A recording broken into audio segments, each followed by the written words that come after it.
ब्रजमंडल के सबसे बड़े माननीय गोपजन्य जी के अति सुंदर एवं सुशील 9 पुत्र थे। वे ही 9 नंद हैं, धरानंद जी, ध्रुवनंद जी, तीसरे परम चतुर उपनंद जी और चौथे अभिनंदन जी। प्रसिद्ध यशस्वी तथा सुख्य सागर नंद जी थे। पशुओं के पालक आनंदप्रद निर्मल निश्चल बुद्धि वाले सुनंद जी थे। विश्ववंदनीय कर्मानंद जी और धर्मानंद जी तथा उनके छोटे भाई बल्लभ जी थे। जहाँ गायों के चरने का स्थान है वहाँ उसी के आसपास स्वच्छंदता से ये गोप विचरते रहते थे।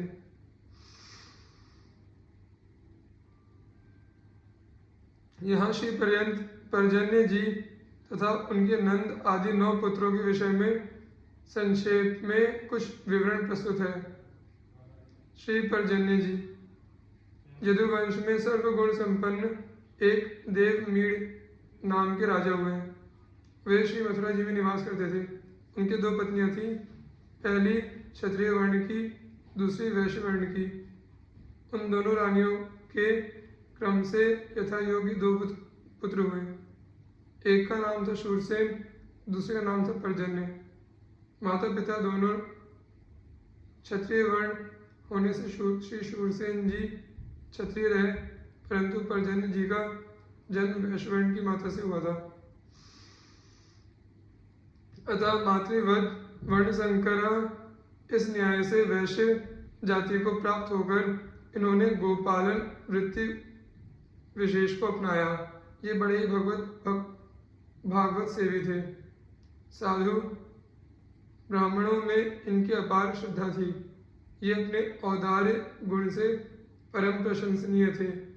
ये यश में प्रहलाद, प्रतिज्ञा में ध्रुव, महिमा में पृथु, शत्रुओं के प्रति भीष्म, मित्रों के प्रति शंकर, गौरव में ब्रह्मा तथा तेज में श्री हरि तुल्य थे।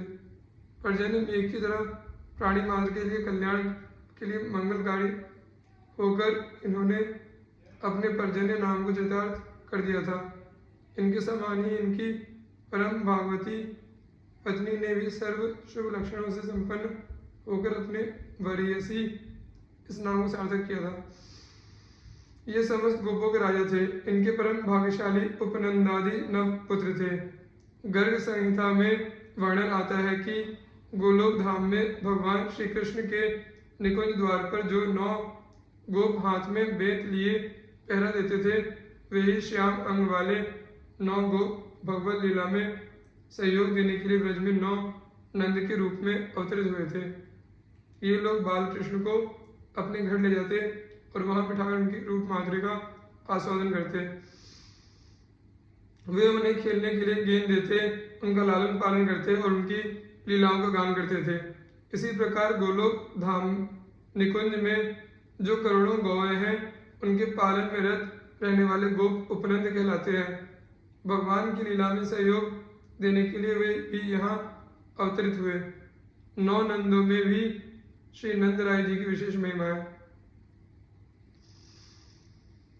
श्री नंद जी श्रुति म परे स्मृति म परे भारत म परे भजन्तु भवभीता अहमिह नंदम वंदे यस्यालिंदे परम ब्रह्म। वैसे तो नंद बाबा नित्य गोलोक धाम में सदाई विराजमान रहते हैं। भगवान श्री कृष्ण के नित्य सिद्ध पिता है। जब श्याम सुंदर को पृथ्वी पर आना होता है तब गोप गोपियां, गाय और पूरा ब्रजमंडल नंद बाबा के साथ पहले ही पृथ्वी पर प्रकट हो जाता है। किंतु जब भी इस प्रकार के भगवान के नित्य जन पृथ्वी पर पधारते हैं, कोई ना कोई जीव जो सृष्टि में उनका अंशरूप होता है उनसे एक हो जाता है। इसलिए ऐसा वर्णन आता है कि पूर्व कल्प में वसुश्रेष्ठ, द्रोण और उनकी पत्नी धरा देवी ने भगवान को प्रसन्न करने के लिए बहुत कठिन तपस्या की। जब ब्रह्मा जी उन्हें वरदान देकर तपस्या से निवृत्त करने के लिए उनके समीप आए, तब उन्होंने सृष्टि करते वरदान मांगा, जब विश्वेश्वर श्री हरिधरा पर प्रकट हो तब हमारा उनमें पुत्र भाव हो। ब्रह्मा जी की उसी वरदान के प्रभाव से द्रोण ब्रज में नंद हुए, धरा देवी यशोदा हुई। मथुरा वृषणी वंश में सर्वगुणालंकृत राजा देवमीढ़ जी हुए। इनके 2 पत्नियां थीं, एक क्षत्रिय कन्या और दूसरी वैश्य पुत्री। क्षत्रिय कन्या से इनके पुत्र हुए शूरसेन जी। इन्हीं शूरसेन जी के पुत्र वसुदेव जी हुए। वैश्य कन्या से हुए परजन्य जी।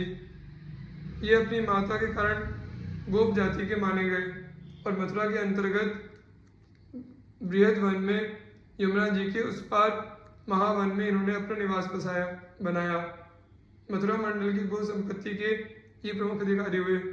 इनके पुत्र हुए उपनंद, अभिनंद, नंद, सन्नंद और नंदन।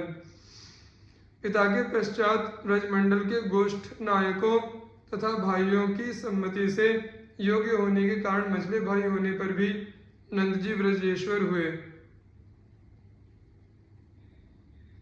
वसुदेव जी इनके भाई ही लगते थे और उनसे नंद बाबा की घनिष्ठ मित्रता थी। जब मथुरा में कंस का अत्याचार बढ़ने लगा तब वसुदेव जी ने अपनी पत्नी रोहिणी को नंद जी के यहाँ भेज दिया। गोकुल में ही रोहिणी जी की गोद में बलराम जी पधारे। श्री कृष्णचंद्र को भी वसुदेव जी चुपचाप नंद गृह में रखाए। राम श्याम नंद गृह में लालित पालित हुए। नंद बाबा वात्सल्य रस के अधिदेवता हैं। उनके प्राण श्री कृष्ण में ही बसते हैं। अपने श्याम के लिए ही वे उठते बैठते, खाते पीते, चलते फिरते, प्राण धारण करते तथा दान धर्म पूजा पाठ आदि करते थे। कन्हैया प्रसन्न रहे, सकुशल रहे, बस एकमात्र चिंता और यही इच्छा उनमें थी। जब गोकुल में नाना प्रकार के उत्पात होने लगे, शकट का गिरना, यमलार्जुन का टूटना आदि घटनाएं हुई, तब नंद बाबा अपने पूरे समुदाय के साथ वहां से बरसाने के पास नंदगांव चले गए। एक बार बाबा ने एकादशी का व्रत किया था। रात्रि जागरण करके वे गोपों के साथ हरि कीर्तन में लगे थे। कुछ अधिक रात्रि शेष थी। तभी प्रातःकाल समझकर वे स्नान करने यमुना जी उतर गए। वरुण का एक दूत उन्हें पकड़कर वरुण जी के पास ले गया। ब्रजवासी नंद बाबा को न देखकर विलाप करने लगे। उसी समय श्री कृष्णचंद्र यमुना में कूदकर वरुण लोग पहुंचे। जल के देवता वरुण ने भगवान का बड़ा आदर किया, ससम्मान पूजा की, बाबा को वहां से लेकर श्याम सुंदर लौट आए। इसी प्रकार शिवरात्रि को अंबिका वन की यात्रा में रात को सोते समय जब बाबा को अजगर ने आकर पकड़ लिया और गोपों द्वारा जलती लकड़ियों से मारे जाने पर भी वह टस से मस नहीं हुआ, तब श्री कृष्णचंद्र ने अपने चरणों छूकर सदगति दी और बाबा को चढ़ाया। अक्रूर जी व्रज में आए। नंद बाबा गोपों के साथ राम श्याम को लेकर मथुरा चले गए। मथुरा में श्री कृष्णचंद्र ने कंस को मारकर अपने नाना उग्रसेन को राजा बनाया। वसुदेव देवकी को कारागार से छुड़ाया। यह सब तो हुआ, किंतु राम श्याम व्रज नहीं लौटे, वे मथुरा ही रह गए। नंद बाबा को लौट आना पड़ा व्रज।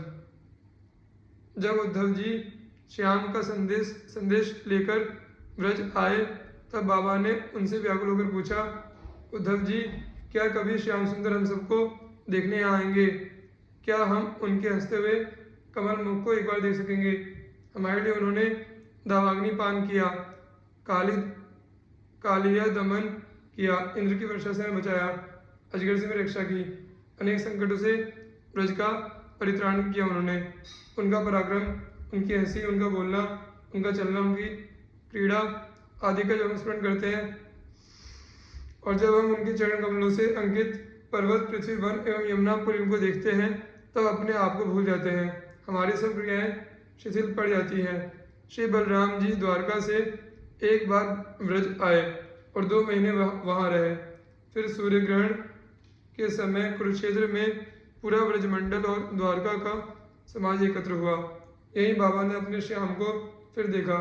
कुरुक्षेत्र से लौटने पर तो ब्रजमंडल, उसके सभी दिव्य तरु, लता, पादक, पतक अंतरित हो गए। जैसे नंद बाबा गोप, गोपी, गोएं तथा ब्रजमंडल के साथ नित्य लोक से पृथ्वी पर प्रकट हुए थे, वैसे नित्य लोक को चले गए सबको साथ लेकर।